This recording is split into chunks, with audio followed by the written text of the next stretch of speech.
Oh man, so Fantom is up 3%.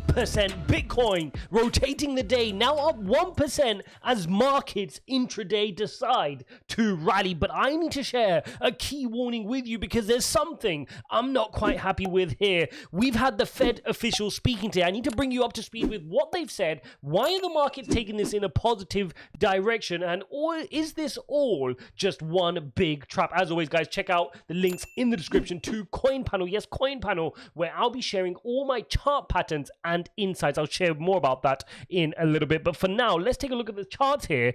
3.3% up today, bouncing from the key level of 24 cents. And we called this level, right? We called this 24-cent level. We said it's going to be a key level for Fantom. And fortunately for now, we are getting that support. But the question we need to understand, and get to the bottom of, more importantly, is this just a little relief rally? Is this a trap to get people excited before our next leg down? That's also going to depend on us analyzing what's going on in the Bitcoin chart as well. If we head onto the 5-minute chart for Bitcoin, you can see similar. You can see us holding that important level, the 18,700 level, which is the bottom of our channel, which we've been monitoring since the start of June. And you can see we've bounced off of it perfectly here, but we are in a symmetrical triangle. Can we break out to the upside? Can we get more of a relief rally into this kind of a space? But even then, is it just that? Is it just that relief rally before a bigger move to the downside? Guys, we're going to go through all of this. Please smash the like button. Don't forget to subscribe if you're not subscribed. And first of all, let's take a look at the markets, because the markets were a little bit tentative,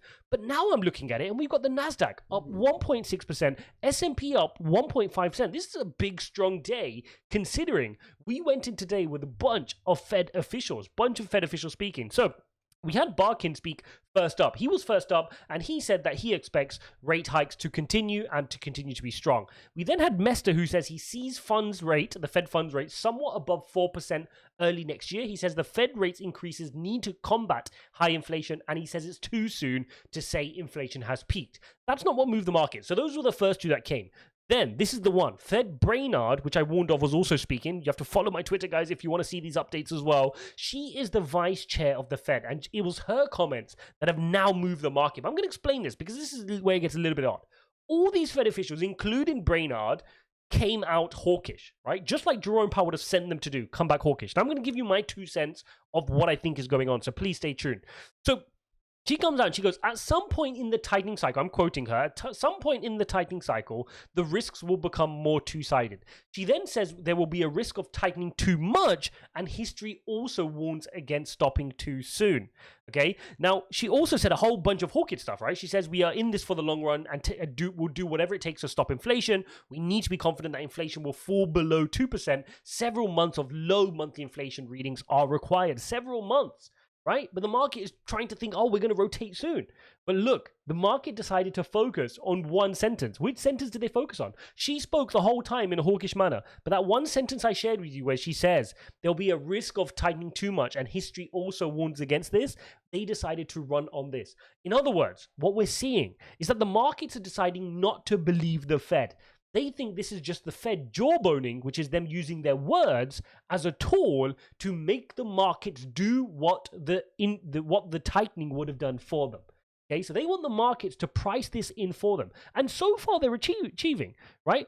We saw this over 80% in my live stream earlier today. It's dropped down a little bit, but 80% of the market, thereabouts, expects a 75 basis point rate hike. And when they expect it, they put redness into the market, they rotate risk off, and that is what the Fed wants, because that will bring inflation down, okay? They want to bring that down through some of their words instead of having to do it through interest rate hikes. So this is a common tactic. This is one of the key tools that the Fed officials have.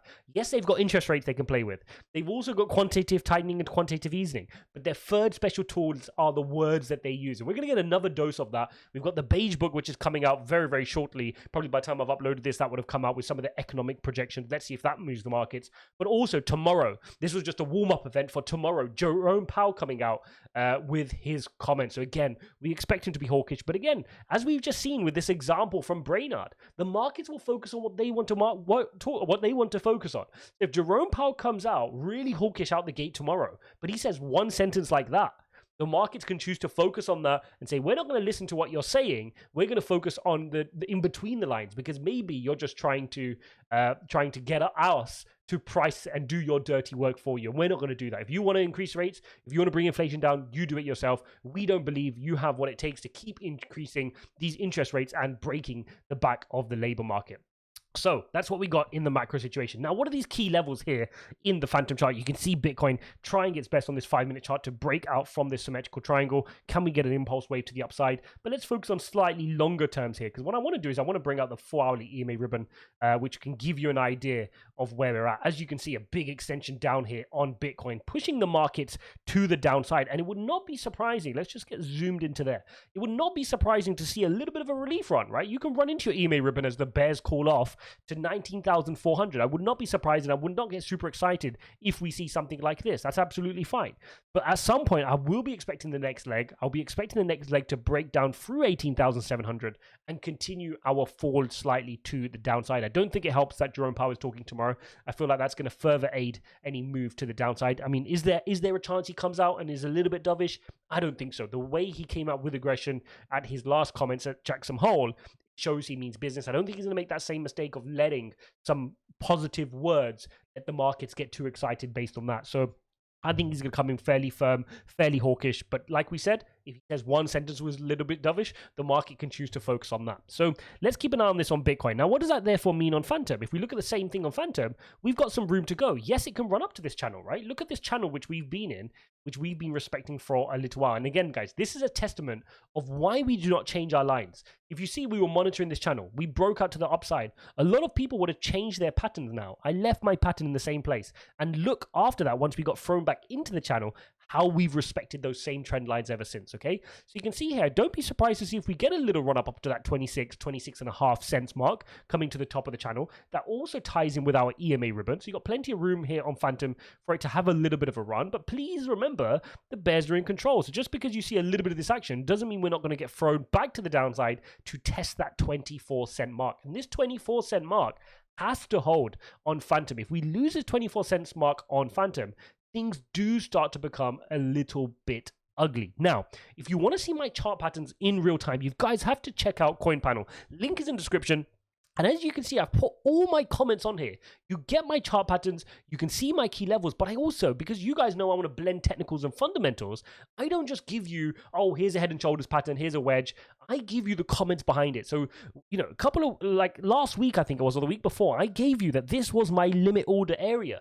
I'm nibbling here at this 24 cents mark. And look at that. We've dipped perfectly into that 24 cent mark. That's the great position for me to nibble into. And now you can see that we need to face what is next ahead of us. As you can see, what I've put here is 24 cents is key support and is holding for now. But I've also mentioned that Jerome Powell is speaking. So if you go into my Bitcoin chart, you will see the updates on Bitcoin that I've mentioned that Jerome Powell is speaking. Watch out for that tomorrow and how that could affect the market as well.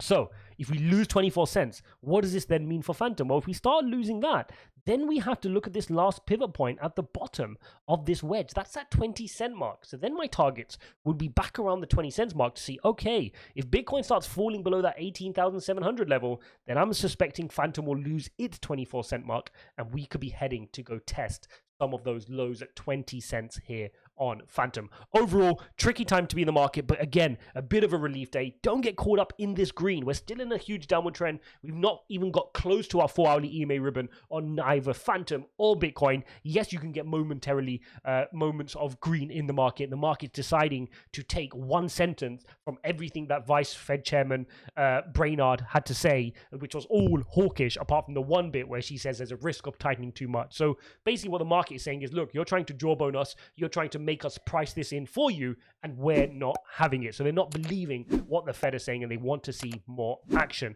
Hope you guys enjoyed this video. If you appreciate this update, don't forget to smash up the like button and subscribe. As always, go watch my Matic video here, and I'll see you in the next one.